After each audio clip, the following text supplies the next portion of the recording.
go to the NBA. And before we get to all of the NBA sort of off-season moves, I would argue one of the biggest moves just came down yesterday that it is basically official. And, unless TNT somehow matches an offer from Amazon, that the NBA media rights deal is official. And it's going to involve ESPN, it's going to involve NBC/slash Peacock, and it's going to involve Amazon Prime. And Andy, I had said that, I get why the NBA is doing this. I'm not as upset as most people that the NBA on TNT is ending because I really don't watch a lot of the pre and post production. But I am worried about the fact that I feel like the NBA is leaning in way too heavily into the streaming era. And I realize that we are in that era right now. Everybody streams, cable is dying, etc. But I still see value in traditional broadcast, in cable, and in streaming. I think if you're a sports league, you want to get the most people accessible to your product as you possibly can. And I'm not sure streaming is the answer to that. Right. I mean, you see it all the time. People in Cleveland can't watch the Cavs or the Guardians because Bally Sports is a paid service at this point, I think. I don't live in Yes. Cleveland, so I'm not sure. Yeah. But you have people living in a city where they can't even watch their hometown teams because all of these crazy rights deals are going on and you don't have the rights and over here's this guy, the blackouts, it's outrageous. And yeah, the age of cable is coming to an end, but the age of digital cable is just starting. That's what it is at this point. But you have to own essentially every single streaming service if you want to watch, you Yeah, know, and prime time games. and that's the issue. And I know, a lot of people have switched to the YouTube TV or the Hulu Live or the FOBO. But I've said even with those, live TV streaming services, yeah, they may have a lot of the channels you want, but all of them are missing one or two channels that you need to watch a game. So Right. you pretty much need a legit cable package and you need all of the streaming services. Right. And streaming was created to get away from that. Yes. And It's crazy. I have always said that I thought streaming should be used as a way to, if you miss a live show or you miss a live event, you can go back and you can watch it on that platform, within 48 hours or whatever, a certain amount of time. I did not think it was made to have, these exclusive shows and these live programs and all that. I did not think streaming was made for that. Well, streaming I think is great for movies. That's how all of this started. I Yeah. imagine, I remember when Netflix came out and you had to go online, order a DVD and they mail it to your house. That was the dawn of Netflix. It was replacing Blockbuster and replacing Redbox. Yeah. And then, it evolved over time and now Netflix is one of the major production studios at this point. They make their own content, they also buy content. But it's just gotten to a point now where it's the only group that it's hurting is the average consumer, right? Like, and what can we expect, right? Like, that's how it always Yeah. turns out, It's the same thing going on right now with the NFL and that NFL Sunday ticket lawsuit. right? I've been an NFL Sunday ticket subscriber for 11 years watching, and I said this, I would still buy the NFL Sunday ticket package even if I wasn't, an Eagles fan living Right? in Cleveland because the NFL is the one sport that I will sit down for 11 hours on a Sunday and watch all the games.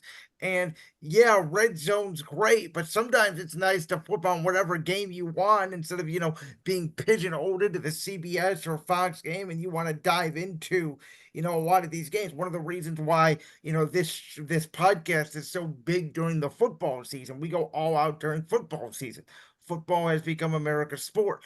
Um, but with that being said, I do find it interesting when it comes to this NBA deal, Andy, the fact that they are going to reportedly put on an NBA game post football season every single night of the week. That's crazy.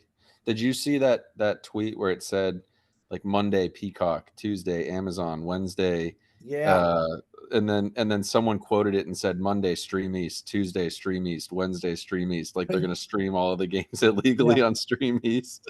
Do you worry about overexposure a little bit of like you're going to see the Lakers 3 times a week, or, the Knicks twice a week, or whoever name you, that it's going to be like, I don't want to watch the NBA. Because they're, even with the TNT Tuesday, Thursday games, I've been saying this about the NBA. The players, Corey, don't give a damn about the regular season anymore. The playoffs are No, a completely different sport. right. The NBA regular season is completely dead at this point. Arguably until the last 3 weeks if a team needs to make a push. But, you know, the first 2 weeks of the NBA are great. Then you have what, 3 or 4 months of just mind-numbing basketball Yes, that is so boring to watch. The players don't care. The only people that seem to care are the fans. Um, and then you get towards the end of the season, and then you start to get excited again.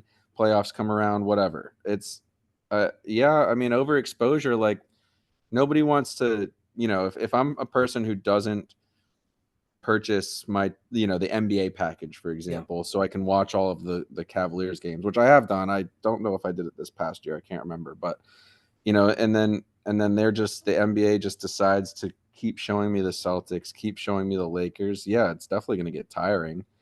Um, Overexposed, everything's great in small quantities. Absolutely. So before we get into our Cavs, let's talk a little bit Eastern Conference because there's been a lot of changes. I want to go back to the playoff run though of the Celtics because here's the thing. They did not play Miami at full strength in round one. They did not play Cleveland at full strength in round two.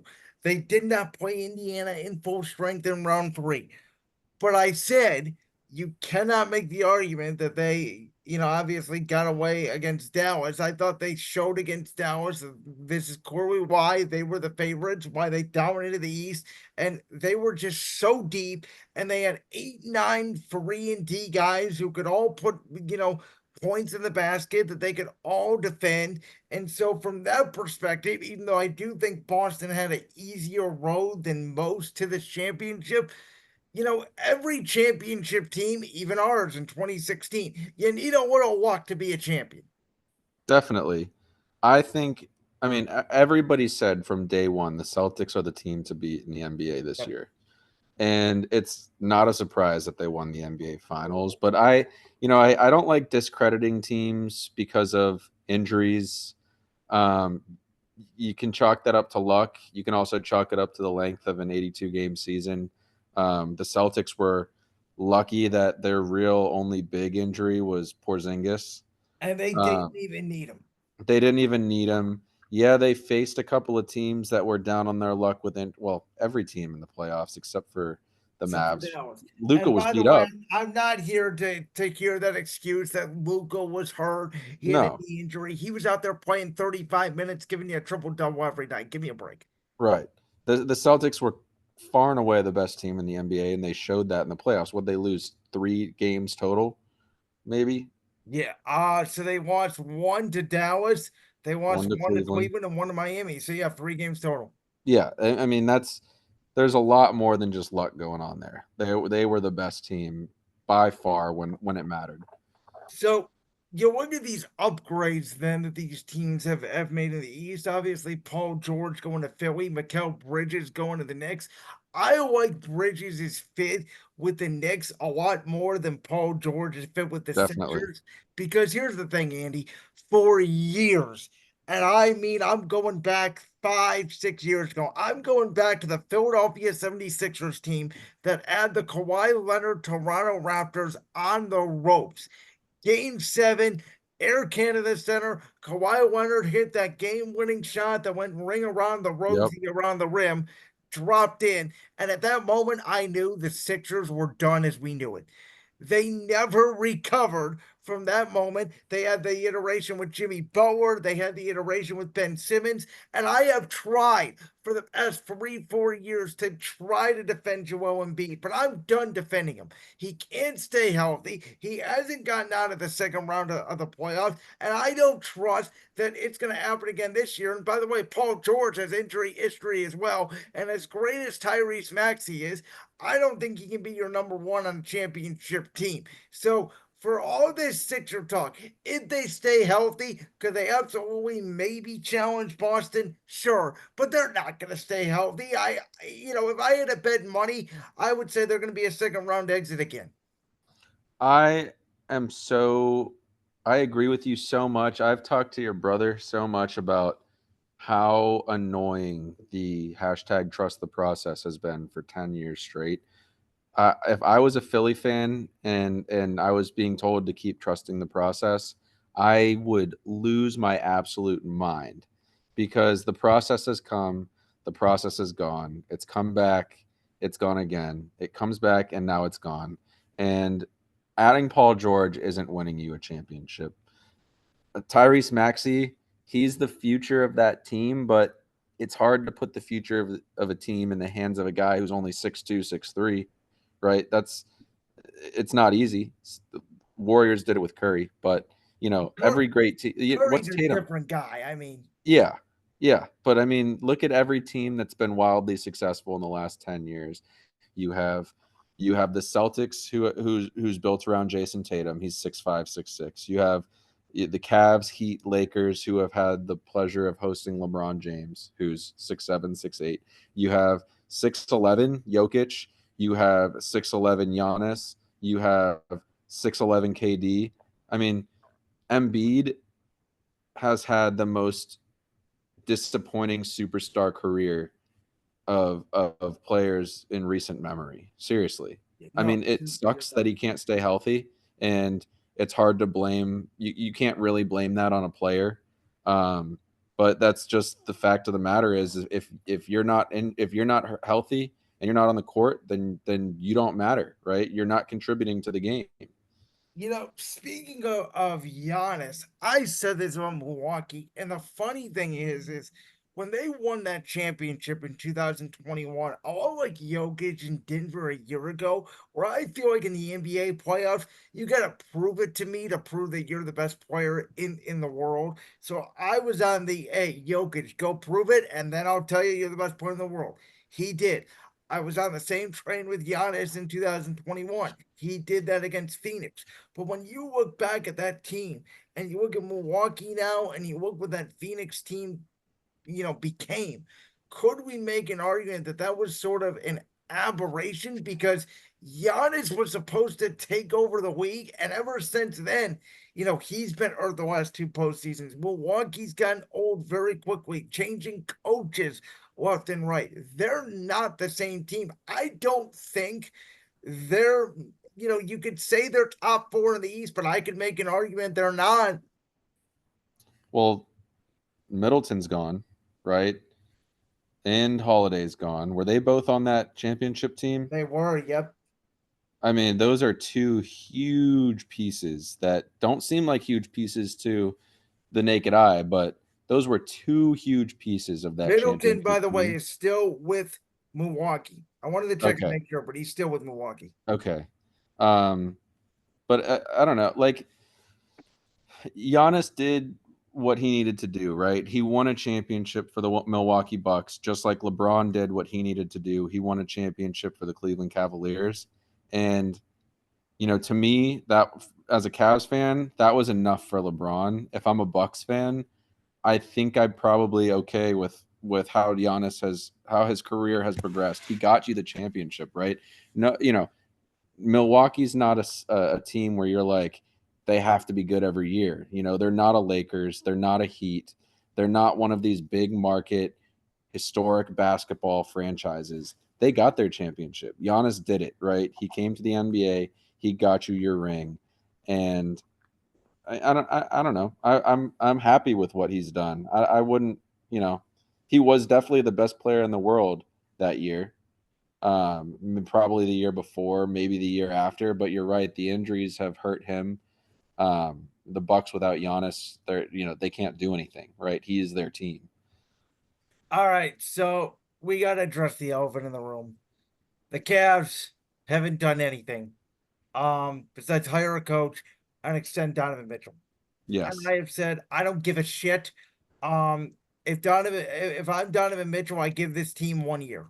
And if they flame out in the first round or early second, and they look as bad as they did a year ago under Bickerstaff, and this team is clearly not going anywhere, it's in his right to request a trade.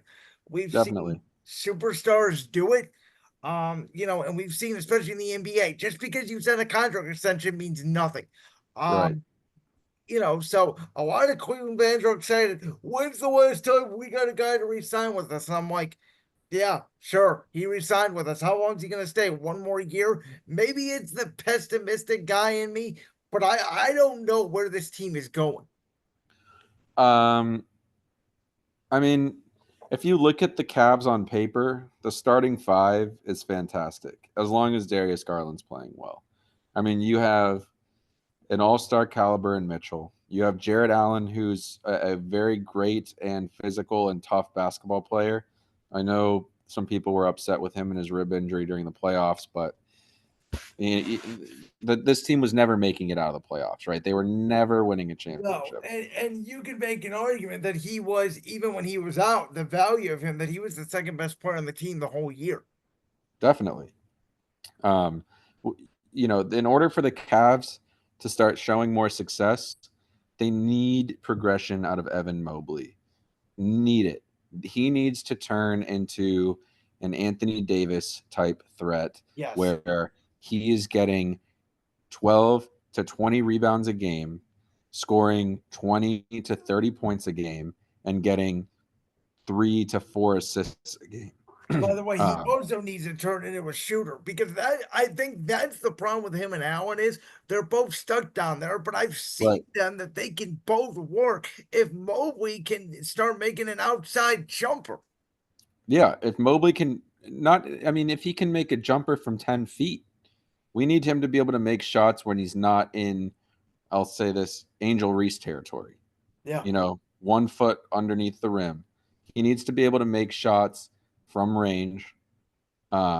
He needs to get some handles right. He needs to work on catching the ball when people pass it to him. I mean, how many times this season did he just receive a pass or pick up a rebound and just lose the ball out of bounds? yeah. I almost threw the controller at the TV. A million times it happened. But I mean, I think the Cavs, they're not in a bad spot. Definitely not. You have 3 to 4 all-stars in your starting five if they're all playing to the best of their ability. They need guys who can make the ball from beyond the arc. That's the biggest need in my opinion. You need guys who you can kick the ball out. Jared Allen and Evan Mobley and Donovan Mitchell, when they're in the paint, can kick the ball out and trust that a guy's going to hit a shot. I don't think Karis LeVert is that guy. Max Struess was supposed to be that guy, but he didn't turn into that guy. He had a Well, he historically used low to be three on a point real percentage. championship team as a six man. I don't think he's a small forward on championship team. I No, like Strus, and I agree with you about Levert, and we know a Coral can't hit the side of a barn. So I've been saying that, if you package Levert and a Coral, and if you have to throw in Strus, maybe you have to, and maybe you do it. They have to find legitimate 3-point shooters. They need Levert and a Coral type players that are more consistent. That's what they need. let me throw a name out there for you. You might be familiar with this guy, Jetty Osman. Yeah, but how good of a shooter is Jetty? I mean, I This like him. past season, I read that he put up his highest 3 point percentage this past season. Did he? Because he was in San Antonio, which outside of Wemby, nobody paid attention to the Spurs. So I saw something. A guy, Luke Kennard. Luke, I think it's Kennard from the Clippers, right? Yeah.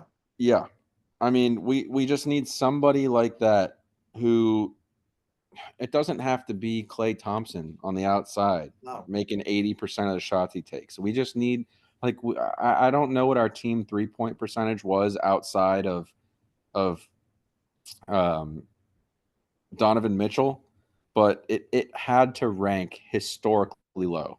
It had to have been terrible. Um, any thoughts on these teams out west? Your Denvers, your Minnesotas, your OKC's coming up. What the Clippers are doing, losing Paul George, the Lakers, LeBron and Bronny. I think the Nuggets aren't done yet. Okay. They're still a great team. They ran into some struggles in the playoffs, but it happens. I think the Timberwolves are going to be a team to look out for. Obviously, I mean that's not a surprise. They made it to the Western Conference Finals. Um, I think the Mavs are cooked. I think they're done. I Yeah, don't no, think I agree. I said I don't care if they brought back Kawhi or not. I don't think they're getting back to the Western Conference Finals. We've no. seen it in this new era of the NBA, and I thought they got one break. And I thought that break was actually in the first round because I thought if Kawhi Leonard was healthy, that Clippers team would have beat Dallas. That's just me. Yeah, but again, I I'm almost done with Kawhi too. When's the last time he played a season? Oh God, you're telling me. You know how bad. If you, so I like Joel Embiid, but I think Kawhi's a better player. Where if you guaranteed me Kawhi would go on a full playoff run, I wouldn't give a crap. I'd trade for him in a heartbeat. But you're not going to Absolutely, guarantee me that. absolutely. Um, Defensively and offensively, he's such a solid player still, even though he's getting older. But I mean, do we can we even really say that with confidence? We haven't seen him play I two, mean, you can two or make an 3 years. argument. He walks on the court. I've always called him a robot. He doesn't talk. He's driven the same car for 20 years. He just goes out there. He makes every mid-range jumper I swear he's ever taken in his life. And, and he's just an incredible player that just can't stay healthy. Reminds me of Nick Chubb.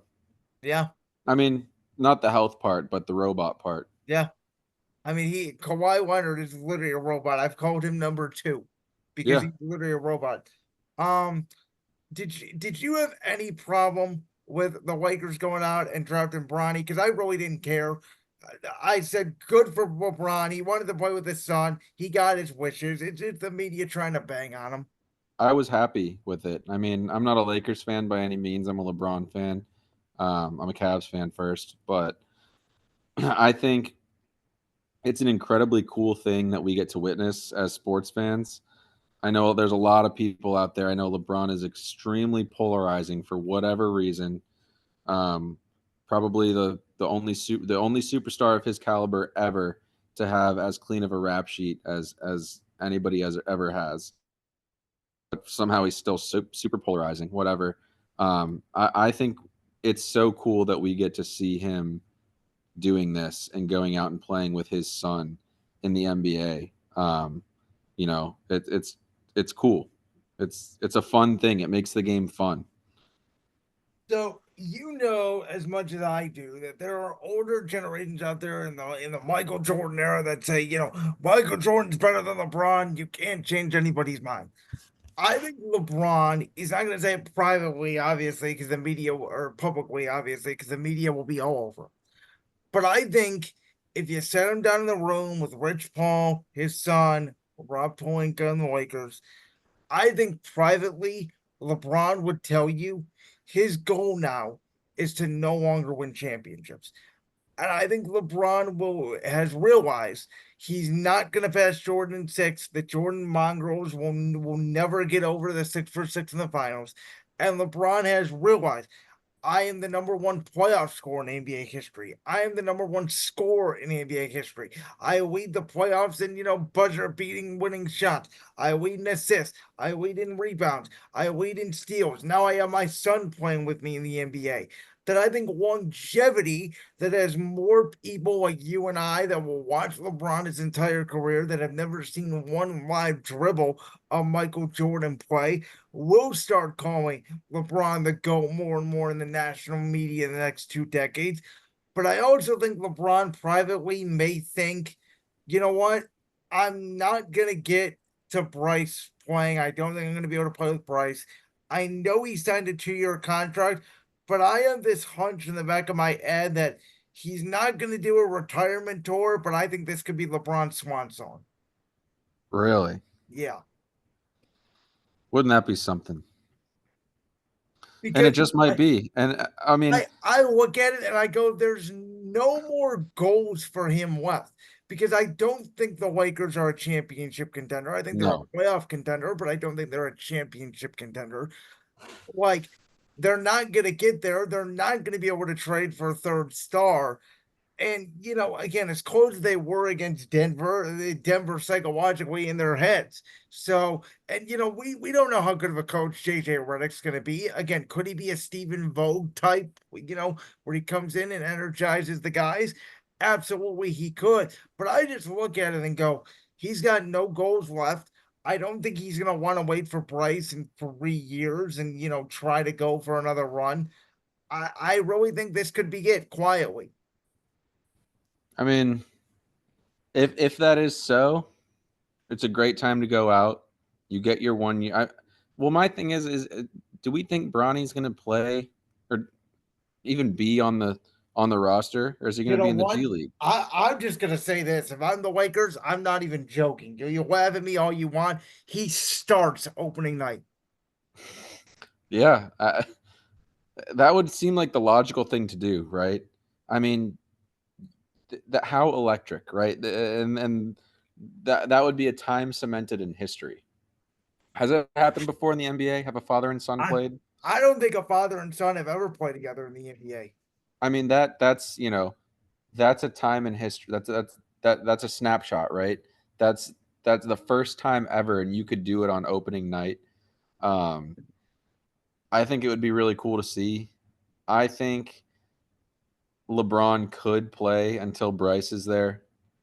I know you said you don't think he'll do that. I think he could. He's 39 and still putting up what 22 points a season I on mean, average. he's not as good as he was in the defensive end, but offensively, I have said this. Maybe Anthony Edwards is better than him, and you can make the argument. Certainly, obviously, Jokic, probably Luca. I think LeBron's still a top four, top five player in the whole league. If you include basketball IQ in the measurements, then for sure. Um, I mean, even in physicality, right? I've been Yes. watching this week the clips of him in practicing with Team USA, and he looks like the most, the youngest, most spry guy out there. And by the way, that could be another thing to add to the longevity. And I said this, we could spend a couple quick, minutes on this about this Team USA team because I think this is going to be the last go around for him. I think it's going to be the last go around for Steph, and I think it's going to be the last go around for KD. We're so deep this year. We're going to win gold unless catastrophically something happens. But after that, I don't know how deep this team's going to be in 4 years when the Olympics are here in the US in LA. So I think that's another legacy bit for LeBron is hey, I am one of, two or three best players on the Olympics at this stage of my career. Right? Has he won a gold medal Um, I believe he did. back with Wade? I believe so. Yeah. Yeah, On the top of my head, the I want to redeem say the team, 2008 or 2012 team. the redeem team, right? Yeah. Yeah. I mean, that's another thing to add to his trophy case. Um, I don't know. I've just been such a big fan of the guy. I mean, there's people that complain about the way he plays and the foul baiting and the super teaming, and I mean the Oh numbers are the God. I mean, numbers. if it's funny, we used to say that all LeBron when he was in Miami because we all couldn't stand him. Oh, he gets all the calls. Well, you watch LeBron on your team and you realize he never gets any calls. No, nothing, nothing. Uh, you could argue that Miami was the one super team he was on. I don't think you can call Cleveland a super team when they Well, have we LeBron. we would have been if Golden State wasn't in that mix. And Miami really Right, think because the Spurs should have beat him back-to-back years. right.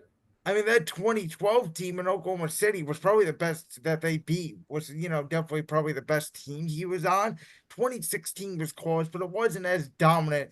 That 2012 Miami team, prime LeBron, game 6 in Boston, down 3-2, maybe the second best game he ever played. I still say I think the best game he ever played was the game 1, 2018, that we ended up losing to Golden State. That was The the hot J.R. Smith blunder. the J.R. Smith game because that was the hottest LeBron I think we've ever seen. And again, not saying the Cavs were going to win that series, but I will go to my grave saying that would have been a different series. Absolutely. If you come out of gold, they were in Golden State, Yep, right? Come yep. out of Golden State with one win, coming home. It's completely different. When You're you're gonna down think you get 0-2, one at home. Then you get, could that Cavs team with LeBron could have pushed it to 6 or 7? I think they could have. easily. And you never know what happens in those games 6 or 7. Draymond maybe gets ejected again and Yeah. suspended. Who knows? And they But they they had him in game 3 as well, and KD did it back-to-back years. right. Like that clip from the Brands World podcast? If so, make sure you go down there and hit that subscribe button. While you're down there hitting the subscribe button, make sure to also hit the notification bell so you never miss another upload. And make sure you check out all the other clips from the Brands World podcast right here on YouTube.